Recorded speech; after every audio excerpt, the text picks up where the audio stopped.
Pemerintah di beberapa daerah sudah memperbolehkan perkantoran beroperasi kembali sejak beberapa waktu lalu dengan ketentuan yang sangat ketat. Keputusan ini dirasa perlu demi bisa tetap produktif di masa pandemi. Juru bicara COVID-19 dan Duta Adaptasi Kebiasaan Baru Dr. Reysa Broto Asmoro menyampaikan dalam siaran Komite Penanganan COVID-19 dan Pemulihan Ekonomi Nasional.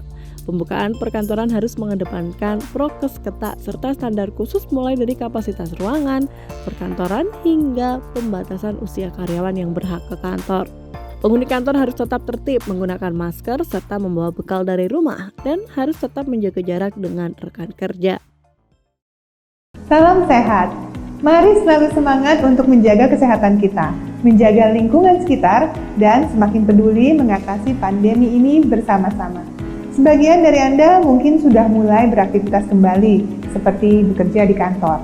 Pembatasan sosial berskala besar yang ditetapkan pemerintah di beberapa daerah sudah memperbolehkan perkantoran beroperasi sejak beberapa waktu lalu.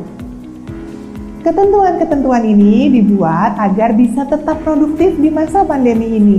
Namun tentunya tetap dengan mengedepankan protokol kesehatan dan standar khusus mulai dari pembatasan kapasitas jumlah karyawan sampai membuat aturan pembatasan usia karyawan yang diperbolehkan bekerja di kantor.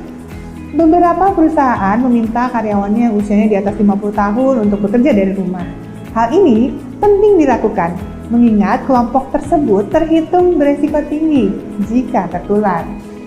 Soal kesehatan kerja ini memang tidak main-main ya, mulai dari pengecekan suhu saat ini menjadi kewajiban yang diberlakukan di setiap gedung, sampai dengan pengaturan kapasitas dan posisi di dalam lift untuk meminimalisir penumpukan dan juga kontak fisik. Ada pula pengaturan ruangan, mulai dari denah kerja antar karyawan yang dibuat berjarak atau bahkan dengan menambahkan sekat-sekat untuk memaksimalkan penerapan jaga jarak. Tempat Anda bekerja pastinya juga menerapkan upaya-upaya ini kan? Nah, harus diingat, meskipun jaga jarak sudah diterapkan, jangan lupa ya untuk selalu tertib gunakan masker. Sekalipun kita sangat mengenal rekan kerja yang kita temui setiap hari, itu tidak menjamin kita mengenal kondisi kesehatan mereka. Pada saat rapat atau sekedar ngobrol-ngobrol bersama dengan teman kantor, masker harus selalu digunakan. Untuk yang sudah aktif kembali bekerja, paling aman sih memang membawa bekal dari rumah. Tapi, kalau ingin mengkonsumsi makanan seperti di kantin misalnya, wah harus nih dipastikan kebersihannya. Jadi, baik saat makan di kantin maupun bawa bekal sendiri dari rumah, pastikan juga untuk menerapkan jaga jarak ketika sedang makan. Pada saat makan, masker pastinya dibuka.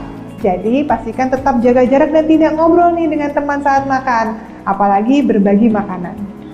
Perhatian khusus ini menerapkan kesehatan di lingkungan kerja memang sangat penting. Bahkan, banyak perusahaan yang juga memfasilitasi karyawannya untuk rutin melakukan deteksi awal, seperti rapid test, sampai dengan PCR test secara berkala. Upaya-upaya yang dilakukan perusahaan untuk karyawan, seperti contoh-contoh yang tadi saya sebutkan, juga harus dibarengi dengan usaha kita semua ya, mulai dari jalankan protokol yang benar saat berada di kantor, juga menerapkan protokol kedatangan yang ketat sebelum bertemu dengan anggota keluarga tercinta di rumah. Kita harus tetap produktif, namun tetap jaga diri dan orang lain dengan disiplin protokol kesehatan. Semua ini bisa sukses dengan dukungan kita bersama.